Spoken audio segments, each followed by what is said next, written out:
हम दो खेतों के बीच में खड़े हुए हैं और आपको यहाँ दिखाना चाह रहे हैं कि अगर मक्के की बिजाई जो है वो देर से की जाए तो क्या होगा, और अगर समय से बुआई की जाए तो हमें क्या चीज़ें देखने के लिए मिलती हैं। जैसा कि आप इस खेत को देख सकते हैं, ये खेत समय पर बिजाई किया हुआ है।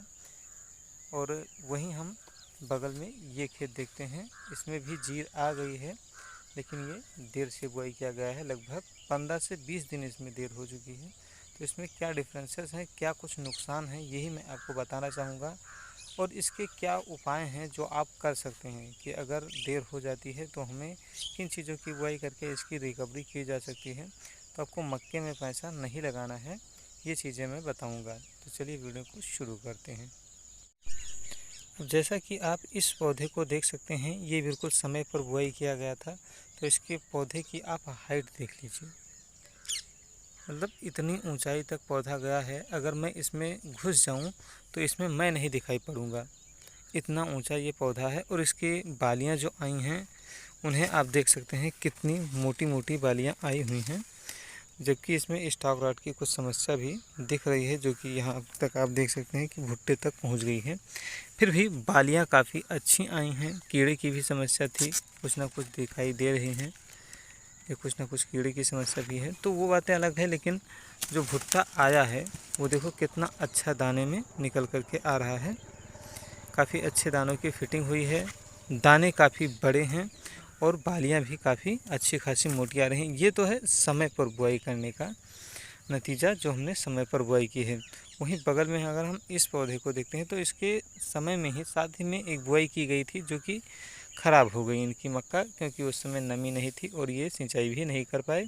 तो इस वजह से इनकी जो मक्का उगी हुई थी वो बर्बाद हो गई। बाद में कुछ कुछ ऐसी घटनाएं घटी जिसके कारण ये काफ़ी देर हो गए, 15 से 20 दिन इन्हें लेट हुआ। उसके बाद इन्होंने फिर बुआई की है। तो देखिए जीर हमारे में भी आ गई है, जीर इनके में भी बराबर लगभग पौधों में आ चुकी है। और इनमें भुट्टे भी लग रहे हैं, ऐसा नहीं है कि भुट्टे नहीं हैं। ये देख लीजिए भुट्टे लगे हैं, लेकिन कितने छोटे छोटे इसमें भुट्टे आ रहे हैं। और इसमें अगर दानों को देखा जाए तो दाने अभी तो बैठे ही नहीं हैं और कैसे दिख रहे हैं, ये देख लीजिए। दाने एक बराबर से आए ही नहीं हैं, यहाँ दाना है, यहाँ दाना, यहाँ दाना, ज़्यादातर खाली है। तो ये होता है नुकसान अगर आप समय पर बुआई नहीं कर पाते हैं। समय पर बुआई जो किया गया है उस पर मैं, ये जो हमारी समय पर बुआई की गई है इसका डेट एंड टाइम हम स्क्रीन पर डिस्प्ले कर रहे हैं, क्योंकि ये चीज़ें अभी मैं खेत में हूँ तो नहीं बता पा रहा हूँ, लेकिन एडिटिंग में से सही कर रहा हूँ। आपके डिस्प्ले पर है जब हमने इसकी बुआई की थी। वहीं जब इसकी भी बुआई हुई है तो ये भी मेरी ही दुकान से आया है, इसलिए इसकी भी डेट एंड टाइम हमारे पास नोट है। तो ये भी मैं आपको डिस्प्ले कर रहा हूँ कि कब ये बुआई की गई। तो ये चीज़ें हैं, ये गलत प्रैक्टिस है एक तरीके से मैं कह सकता हूँ। लेकिन किसान अपने खेत को खाली नहीं रखना चाहता है, तो इसलिए चाहता है कि कुछ ना कुछ बुआई करके हम उससे अपना पैसा निकाल लें। अब इसमें जितनी भर्ती लगी है, जो लागत किसान की लग गई है, मुझे नहीं लगता है कि वो निकाल पाएगा, क्योंकि सारा सामान मैंने ही लगभग दिया है। तो ये मुझे पता है कि इसमें कितनी भर्ती लगी हुई है। और मैं जो ये समय से बुआई हुई इसमें भी मुझे पता है कितनी भर्ती लगी है। तो ये तो रिकवरी हो जाएगी, बेशक रोगों की समस्या है, फिर भी रिकवरी हो जाएगी। लेकिन इसके जो हैं उसकी रिकवरी हो पाना मुश्किल है।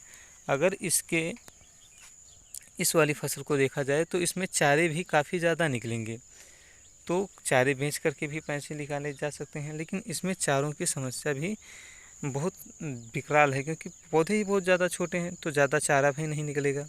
तो ये भी एक समस्या है। और इतने छोटे चारे को कोई मार्केट में ख़रीदना भी नहीं चाहता है, क्योंकि जो पैसा देगा वो अच्छा माल ख़रीदना चाहता है।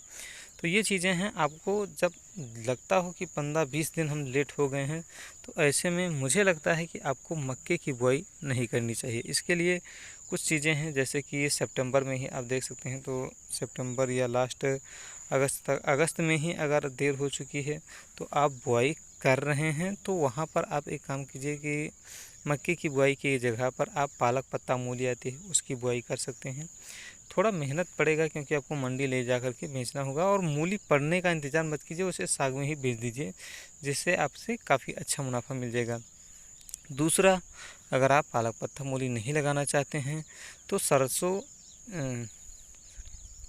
तो तेल की ज़रूरत हमें हमेशा रहती है। ऐसे में लाही एक बेटर ऑप्शन होगा, जिसमें हम जो है लाही लगा करके और अच्छा खासा मुनाफा कमा सकते हैं। तीसरा, अगर सब्जियों वर्गियों में जाना चाहें तो काफ़ी सारे हैं जिन्हें हम लगा सकते हैं, जैसे अगेती मटर की खेती कर सकते हैं, उसके बाद खीरे की खेती कर सकते हैं। तो ये सारे ऑप्शंस हैं। थोड़ा मेहनत का काम पड़ेगा, लेकिन आपको पैसे इसकी अपेक्षा 2 से 4 गुना ज़्यादा मिल जाएंगे। तो आई होप, मैं यही करता हूँ कि अगर इस तरीके से कोई आपके पास देर हो रही है या कोई आकस्मिक स्थिति आ रही है जिसमें आप बुआई से पीछे जा रहे हैं, तो आप इन चीज़ों को प्रैक्टिस कीजिए जो आपको ज़्यादा मुनाफे लें, ना कि आपको जो आप लागत लगा रहे हैं वो भी आपकी निकल करके ना आए। तो आज की जानकारी में बस इतना ही। मिलते हैं अगली वीडियो में। जय हिंद, राम।